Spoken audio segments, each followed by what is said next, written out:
About 1993, myself and my now wife had just sold a successful coffee shop in the centre of town, and we were looking for other businesses to get into. That we looked at garage forecourts, dry cleaners, many other businesses.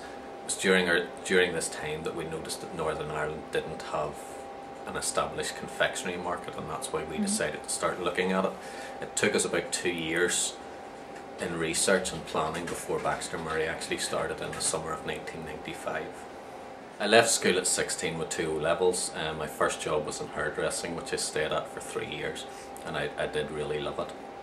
After that I moved on and I found myself managing 2 fish restaurants in Bangor. Again, I loved that. It was hard work and it was very, very long hours, but it gave me the opportunity to gather some money together. And at that stage myself and my now wife went out and bought a failing coffee shop in the centre of town. That was the start of Michael Murray going self-employed.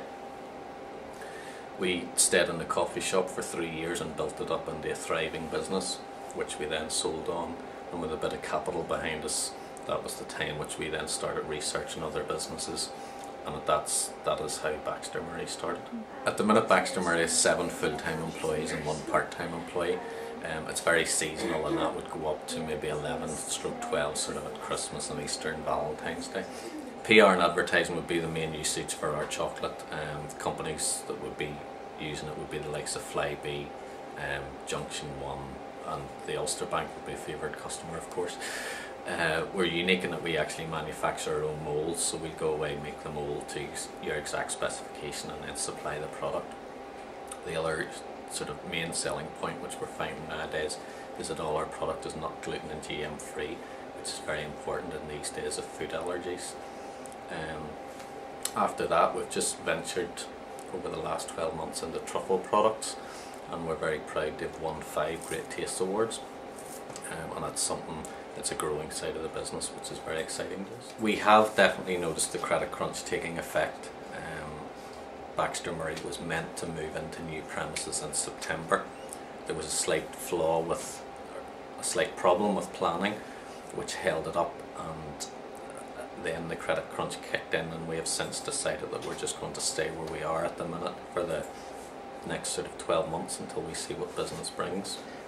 I wouldn't say business has got quieter, but we have noticed certain sectors of it, particularly the car industry, has perhaps got quieter than it used to be. But on the other side of that, we've noticed a lot of people have now seen the necessity to market and advertise more. So it's down in certain sectors, but up in other sectors. For Baxter Murray, to keep our turnover where it is at the minute, we'd be very happy if we can do that. Like a lot of businesses, we're looking at the Republic of Ireland very tentatively, because we're now in a much stronger position than we are with the sterling euro. But we don't know how long that's going to last. It's also a double-edged sword, because we buy all our chocolate in euros, so we're now paying a lot more for our ingredients.